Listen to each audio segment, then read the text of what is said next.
Connaissez-vous l'histoire extraordinaire mais tragique de l'expédition Franklin? Le 19 mai 1845, Sir John Franklin et 134 hommes embarquent sur les navires HMS Erebus et HMS Terror, armés du matériel le plus avancé de leur époque. Moteur à vapeur, chauffage central, une bibliothèque bien fournie et même des vivres pour 3 ans. Tout était en place pour réussir, du moins en théorie, car malheureusement l'histoire ne se termine pas bien. Pris au piège dans les glaces arctiques, l'équipage, malgré son expertise et ses compétences, n'a pas survécu. Alors quel est le rapport avec la transformation digitale? Eh bien, en dépit de tous les moyens et de toutes les compétences dont il disposait, l'équipage de Franklin a échoué à survivre, là où pourtant des êtres humains se sont établis depuis des millénaires. La raison en est simple, la culture du corps expéditionnaire n'était pas adaptée à l'environnement hostile et imprévisible de l'Arctique. De la même façon, beaucoup d'entreprises échouent malgré leurs investissements massifs dans la transformation digitale. Elles embauchent les meilleurs talents, achètent les outils les plus sophistiqués, mais en utilisant les mêmes méthodes souvent héritées de l'ère industrielle sans adapter leur culture. Je m'appelle Sébastien et dans cette vidéo, je vais vous parler d'un sujet crucial pour réussir dans le monde digital, la culture produit. Alors avant de poursuivre, n'oubliez pas de vous abonner à cette chaîne pour ne rien rater des prochains épisodes.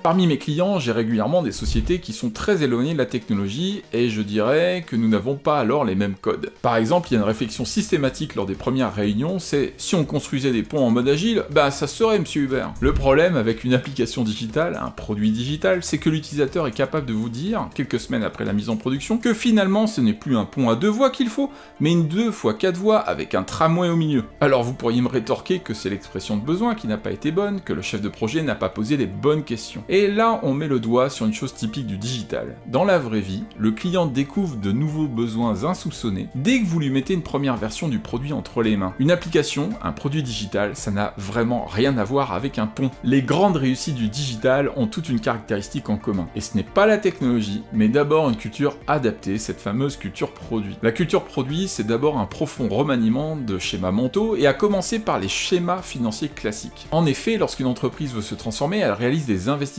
de l'argent qu'elle va amortir dans ses comptes, c'est-à-dire en étaler la charge sur plusieurs années. Dans le monde industriel traditionnel, quand une entreprise veut investir dans une nouvelle capacité de production, elle achète une machine. Et cette machine, c'est un actif tangible qui sera amorti sur plusieurs années, 5, 7 ou même 10 ans. C'est la manière logique de penser l'investissement et son retour sur investissement dans un environnement stable et prévisible. Mais dans le monde du logiciel, ce modèle ne tient pas ou a de très rares exceptions. Le logiciel, c'est un actif immatériel dont la durée de vie est souvent beaucoup plus courte. Alors pourquoi? Parce qu'il y a plein d'aléas. Il y a des changements technologiques, il y a l'évolution constante des besoins des utilisateurs, et même des changements réglementaires qui peuvent tout bouleverser du jour au lendemain. Donc si vous essayez d'amortir votre investissement dans un logiciel sur plusieurs années, comme vous le feriez pour une machine industrielle, vous prenez un risque. Vous risquez de vous retrouver avec un actif qui est dépassé bien avant que vous n'ayez pu récupérer votre investissement. Alors dans la culture produit, on pense justement différemment. On mise sur l'agilité, la flexibilité et l'itération rapide. On mesure constamment la valeur générée par le produit et on n'hésite pas à pivoter ou à apporter des modifications si nécessaire. C'est un changement de paradigme complet qui requiert un ajustement non seulement dans la manière de penser,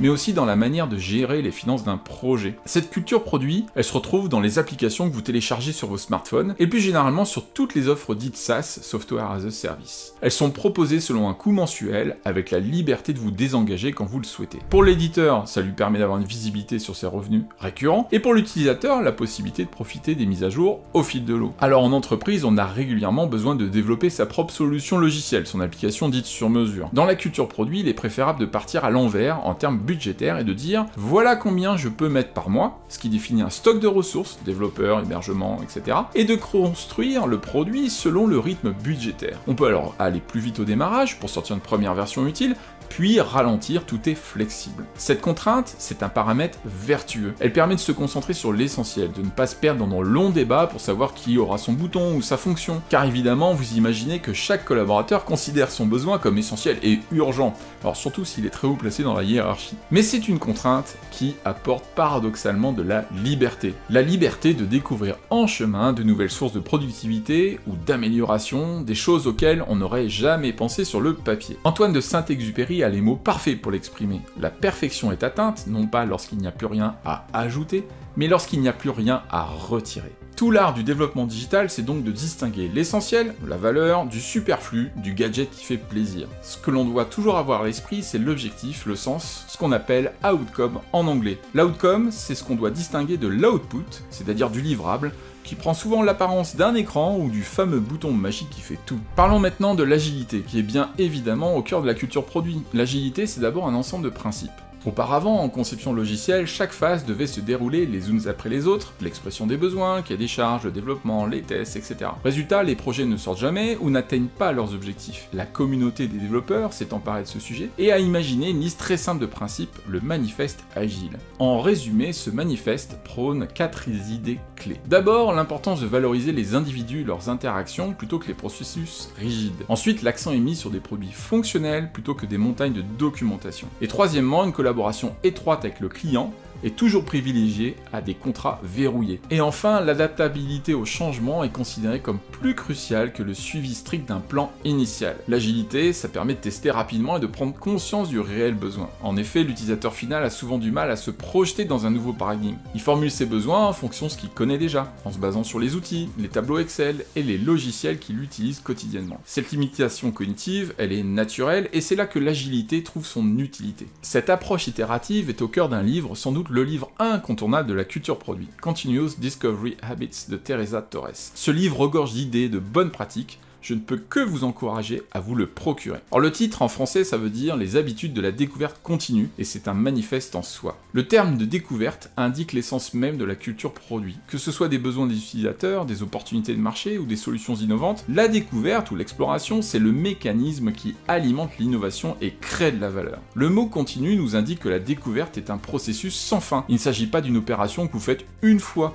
Cela s'aligne parfaitement avec les principes de l'agilité où l'itération et l'amélioration continue sont valorisés. Enfin, le mot habitude est crucial. Il souligne que la découverte continue, ce n'est pas un objectif, mais une pratique régulière. Ces habitudes, elles doivent faire partie de la culture de l'équipe et de l'entreprise. Comme toute méthode, celle de ce livre est confrontée à une dure réalité.